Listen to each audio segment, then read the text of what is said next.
Harka fuunee hordoftoota keenyaa nageenyi keenya bakka jirtanitti akka hojjechaa odeeffannoo wayitaawaa muddee 4 bara 2025 qopheeffanneen isinitti dursa oduu ijoo. Sirrii fi gaachanni saba Oromoo waraanni bilisummaa Oromoo waraana faashistii Abiyyi haleeluudhaan injifannoo culuqaa galmeessuu ifoomse. Waraanni bilisummaa Oromoo waraana sirnichaa kan barcuma aangoo nama dhuunfaa tiksuuf bobbaatee hawaasa nagaa daraartuu irratti tarkaanfii ilaalessaa fudhateera. Bilxiginnaan warshaa meeshaalee waraanaa gurguddaa oomishu tokko Ambootti dhaabuuf akka jiru saaxilame. Dhimma kanaaf jilli qondaaltota olaanoo raayyaa ittisaa Impaayarettii gara Tarkiitti imaluun hojii bittaa meeshaa fi waliigaltee ogeessota raawwachuun ifoome. Ajjechaa jumlaa abbootii gadaa Karrayyuu irratti raawwatame wajjin wal qabatee kutaaleen hawaasaa biroon dhiifama gaafachuu akka qaban himame. Hundeessituu warraaqsaa Dimookiraatawaa Oromoo Soorettii Kadir haqni isaanii hin baafamne hin iyyaafatamne kanaaf dhiifama jechuun hin barbaachisaadha jette. Hidhattoonni Tigraay guyyaa har'aa ganamaa kaasanii masaraa bulchiinsa yeroo naannoo Tigraay kan magaalaa Maqaleetti argamu marsuun hojjettoonnii fi konkolaachiftonni akka hin seenne dhorkuun dhagahame. Kana malees naannoo sanatti sochiin kamiyyuu akka hin taasifamne dhorkaniiru. Masriin loltoota ishee bifa haarawaan Somaaliyaatti akka bobbaastu ibsuun Itoophiyaa yaaddoo hamaa keessa galche. Ministeerri dhimma alaa ibsa baaseen yaalii Masriin harkanuu kennachiisuuf taasiftu dura dhaabbannaa jedhe. Warri toora YouTube chaanaalii kanaaf faraatatan subscribe, like, share taasisaa jechaan gara bal'ina oduutti sin dabarsa. Sirrii fi gaachanni saba Oromoo waraanni bilisummaa Oromoo waraana faashistii Abiyyi haleeluudhaan injifannoo culuqaa galmeessuu ifoomse. Waraanni bilisummaa Oromoo waraana sirnichaa kan barcuma aangoo nama dhuunfaa tiksuuf bobbaatee hawaasa nagaa daraartuu irratti tarkaanfii ilaalessaa fudhateera. Odeeffannoon kibba Oromiyaa godina Gujii Bahaa aanaa sabbaa birootiin qabe akka ifoomsutti waraanni bilisummaa Oromoo zoonii madda albuudaa gaafa 30 bara 2025 tarkaanfii waraana sirnichaa maqaa sakatta'aan bobbaatee irratti fudhatee loltoota PP 10 ol du'aan adabe. Kana malees loltoota faashistii Abiyyi 11 lammoo madeessuun meeshaalee waraanaa garaagaraa sirraa hiikkateera. Bilxiginnaan warshaa meeshaalee waraanaa gurguddaa oomishu tokko Ambootti dhaabuuf akka jiru saaxilame. Dhimma kanaaf jilli qondaaltota olaanoo raayyaa ittisaa Impaayarettii gara Tarkiitti imaluun hojii bittaa meeshaa fi waliigaltee ogeessota raawwachuun ifoome.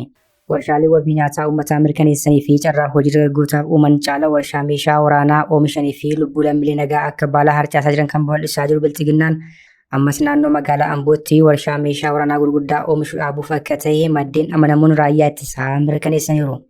Baatii 8 duraa muummichi ministeeraa yaada miidiyaaleef kennaniin Itoophiyaan bara 2014 dura rasaasayyoo alaabitti turte. Amma garuu warshaa isaa erga dhaabne kilaashii, bireenii, snaayiperii, dishqaa, taankii fi madfii dabalatee meeshaalee garaagaraa oomishuu darbuudhaan gabaafiyyuu dhiyeessaa jira jechuun ni yaadatama. 2014 ጥይት እንገዛ ነበር። 2015 ነው ፋብሪካውን መትከል የጀመርነው። አሁን ዛሬ እንዳያችሁት ዛሬ ኢትዮጵያ ክላሽ፣ ብሬን፣ ስናይፐር፣ ዲሽቃ፣ ታንክ ሁሉም አይነት መድፎች ለራሷ ሳይሆን ለገበያ በቂ የሆነ የማምረቻ አቅም በጣም ዘመናዊ ሮቦቲክስ የትራዲሽናሉ ሳይሆን በሰዓት በጣም ከፍተኛ የማምረት አቅም ያለው ፋብሪካ ገንብታለች። Yeroo sanatti lubbiin kun irra jireessa isaa soba ta'uu fi gabaaf osoo hin taane lammiilee nagaa ajjeesuuf hojiirra oolchaa jiraachuun gabaafamaa ture.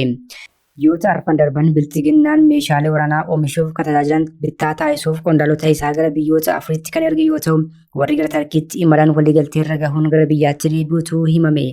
Jilli gara Ankaraa Tarkiitti imale kunis Jeneraal Alamsheet Daggafee, Jeneraal Asfawasan Taganee fi obbo Geetaachoo Hayilemaariyaam kan jedhaman akka ta'etu himame. Jilli kun kubbaaniyyoota Tarkii lamaa wajjin waliigaltee irra gahuun gara Itoophiyaatti kan deebi'an yoo ta'u, ogeessonni meeshaa sana dhaabanii fi leenjii kanas achumaa akka dhufan maddi keenya kun ifoomseera. Bakka meeshaan kun itti dhaabbatuu fi oomisha isaa geggeessuus adda bahee kan beekame yommuu ta'u, naannoo magaalaa Amboo akka ta'e himameera. Waraanni geggeeffamaa jiru hammaachaa deemuun Bilxiginnaan tarkaanfii kana akka fudhatuuf dirqisiisuutu himame. Warshaan dhaabbatu kun rasaasotaa fi meeshaalee dhukaan biroo kan oomishu yommuu ta'u, abbummaan waan kanaa kan dhaabuu fi leenjii kennu ammoo kubbaaniyyoota Tarkii, Maakiyaa, Vikaamiyaa fi Uzuraat Armi jedhamanidha jedhame. Bu'uura waliigalteechaan kaffaltiin harkaa fi harkatti kan raawwatame yommuu ta'u, dhiyootti lammiileen Tarkii kun gara biyya keessaa dhufuun meeshaalee kana dhaabuu fi leenjii kennuun ni eegalu jedhame. Ajjechaa jumlaa abbootii gadaa Karrayyuu irratti raawwatame wajjin wal qabatee kutaaleen hawaasaa biroon dhiifama gaafachuu akka qaban himame. Hundeessituu warraaqsa Dimookiraatawaa Oromoo Soorettii Kadir akka jettetti haqni isaanii hin baafamne hin iyyaafatamne kanaaf dhiifama jechuun barbaachisaadha jette. abbootii gadaa Karrayyuu ajjeefaman haka isaanii hin baafne akka sabaattis hawaasa Karrayyuun hin yaafanne kanaaf dhiifama jechuun barbaachisaadha jette Soorettii Kadir barreessituu akkasumas hundeessituun warraaqsa Dimookiraatawaa Oromoo. Muddee 2021 abbootii gadaa Karrayyuu irratti ajjechaa raawwate ilaalchisuun Soorettii Kadir barreessituu fi hundeessituun dhaaba siyaasaa warraaqsa Dimookiraatawaa Oromoo Addis Istaandard Siiginaal wajjin marii taasifteetti. Soorettiin abbootii gadaa hawaasa keessatti akka ulfootti ilaalaman bifa akkanaan ajjeefamanii booda hawaasa Karrayyuuf haqni hin baane jettee kanaafis akka sabaatti dhiifama isaan gaafannaa jechuun haala ajjechaa abbootii gadaa Karrayyuun booda jirullee dubbatti. Dabaluunis ajjechaawwan abbootii gadaa kanattis dabalata ajjechaawwan namoota nagaa Oromiyaa keessatti raawwataniif haqni akka bahu akka qabu kanaafis hojii hundeerraa kaafamee hojjetamuu akka qabu akeekteetti. Muddee 2021 ajjechaa abbootii gadaa Karrayyuutti raawwatamee tureen Jiloo Didoo abbaa gadaa Karrayyuu dabalatee miseensonni geggeessa gadaa namoonni 14 bakka takkatti ajjeefamanii turuun ni yaadatama. Ajjechaa suukanneessaa kanas duraan mootummaan humnoota nageenyaa isaan raawwatamuu ganee kanaafis gocha kana kan raawwate humnoota wabooti jechuun himatee ture. Boodarra gabaasa qorannoo Addis Istaandard taasiseen taatee kana kan raawwatan humnoota nageenyaa koree nageenya jedhaman ta'uun saaxilamee ture. Boodarras mootummaan kan hoogganamu koomishiniin mirgoota namummaa Itoophiyaas qorannoo isaatiin kanuma mirkaneesse.